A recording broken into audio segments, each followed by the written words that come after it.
রে মনা, এত সকাল সকাল তুই আজকে উঠে পড়েছিস কেন?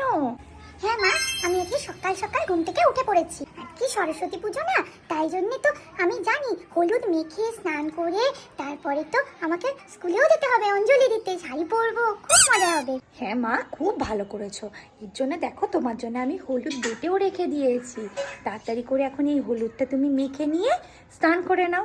তারপরে তোমাকে আমি হলুদ শাড়ি পরিয়ে চুল বেঁধে সুন্দর করে সাজিয়ে দেবো। যাও যাও যাও, তাড়াতাড়ি স্নান করে নিতে হবে, চলো হলুদ মাখতে হবে, চলো। হ্যাঁ মা, তুমি আমাকে অনেকটা সুন্দর করে হলুদ মাখিয়ে দাও, আমি হলুদটা মেখে নিয়ে স্নান করে নেবো। দেখি একটু হলুদটা মাখিয়ে দিই, হলুদটা মাখিয়ে দিই। হ্যাঁ মা, তাড়াতাড়ি দাও হলুদ মাখিয়ে। এই তো, এবার সুন্দর লাগছে। যাও এবার স্নানটা করে নাও, দিয়ে তোমাকে আমি সুন্দর করে সাজিয়ে দেবো, হলুদ শাড়ি পরিয়ে সুন্দর করে সাজিয়ে দেবো। আমি এক্ষুনি স্নান করে চলে আসছি। এই দেখ মা, আজকে আমার এই হলুদ শাড়িটা তোকে আজকে আমি পরিয়ে দেবো। আর দেখি ভালো করে শাড়িটা পরিয়ে দিত, সেজে বুঝে তাড়াতাড়ি ইচ্ছা অঞ্জলি দিবি না? স্কুলে তো সবাই অঞ্জলি দিতে চলে এসেছে। আয় আয় আয়।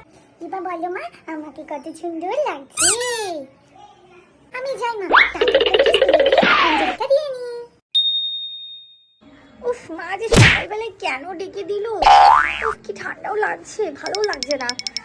উফ, কি রে এই মনা, কানে যে গেলি হলুদটা মেখেছিস? উফ মা, এই হলুদ মাখ করে পাগল করে দিও না তো। এখন আমি কালকে গোল্ড ফেশিয়াল করেছি, তার মধ্যে হলুদ মাখ কে এখন হলুদ মাখে না? সেই ছোটবেলায় মাখতাম ঠিক আছে, এখন আর কেউ হলুদ মাখে না। একটু করে স্নান টান করে জাস্ট রেডি হয়ে যাব, সবাই তো আজকে আমাকে দেখবে। এদেরকে হাজার বললেও এরা কথা শুনবে না। সরস্বতী পুজোর দিন হলুদ মেখে স্নান করতে হয়, এতবার বলবো তাও এরা শুনবে না, হলুদটা এরা মানবে না।